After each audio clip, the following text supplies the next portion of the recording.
আসসালামু আলাইকুম ভিউয়ার্স, আশা করি আপনারা সবাই ভালো আছেন। আপনারা জানেন সবাই আজকে আমাদের এখানে রোজা কমপ্লিট, 30টা রোজা শেষ হয়েছে। আগামীকাল আমাদের এখানে ঈদ, আর বাংলাদেশে আগামীকাল 30তম রোজা, লাস্টের রোজা। তো সবাইকে ঈদের শুভেচ্ছা। আর আমি একটা জিনিস দেখানোর জন্য আসলাম, সেটা হচ্ছে আমাদের এখানে ঈদের দিন। দেখুন আমাদের অবস্থা, আমাদের শিফট, এই শিফট অনুযায়ী কাজ হয়। আজকে ডিউটি করছি, 19 তারিখ গেছে, রাত বাজে হলো 12:54। সাথে ডেট চেঞ্জ হয়েছে, আজকে হলো 20 তারিখ, ফ্রাইডে শুক্রবার। আজকে শিফট আছে হলো 3টায়, আজকে 3টায় আমার শিফট, মানে ঈদের দিন। ঈদের দিন এখানে নামাজ হয় হলো ফজরের কিছু পর, 1-1.5 ঘন্টা পর, অর্থাৎ 6টা-7টার থেকে ঈদের নামাজ হবে। আর হলো বিকেল 3টায় আমার ডিউটি। দেখুন, এমন একটা কাজ করি, ঈদের দিনেও কোনো ছুটি নাই, ঈদের আগে পরেও কোনো ছুটি নেই। অন্যান্য কাজ যারা করে, কোম্পানির কাজ, অন্য কাজ যেগুলো আছে, কিন্তু ঈদের দিন, ঈদের একদিন আগে বা ঈদের একদিন পরে ছুটি পাই।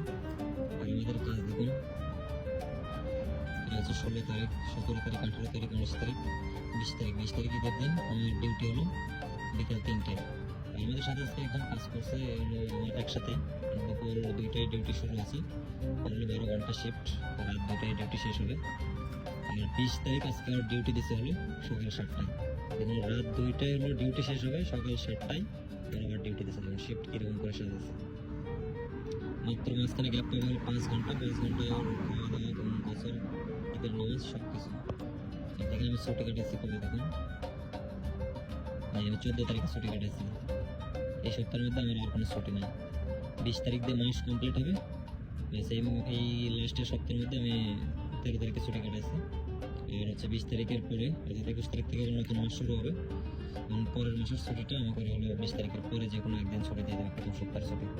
তো এইগুলো আমাদের কাজের অবস্থা। যারা ফুড ডেলিভারি করবেন আসেন, সবাই কাজ করে হলো নন মিনিটসে কাজ করে, আমাদের কোনো ছুটি নেই। যারা বিশেষ করে রাইডারে যারা কাজ করে, সবারই একই অবস্থা। সাপ্তাহিক ছুটি করতে পারে, সেটা যে কোনো দিন, সপ্তাহের যে কোনো দিন ছুটি পাবে। এখানে ঈদ, রোজা, এগুলো উপলক্ষে কোনো ছুটি নেই। সরকারি সরকারি ছুটিগুলো পাবে, এই ছুটিতেও কোনো আমাদের ছুটি কমে যায়।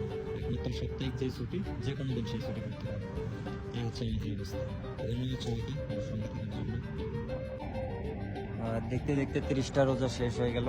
আল্লাহ তাআলা সবার জীবনের সমস্ত গুনাহ খাতা মাফ করে দিক। তো এই দোয়াই করি, সবাই সবার জন্য দোয়া করবেন। আর ঈদের শুভেচ্ছা সবাইকে, ঈদ মোবারক।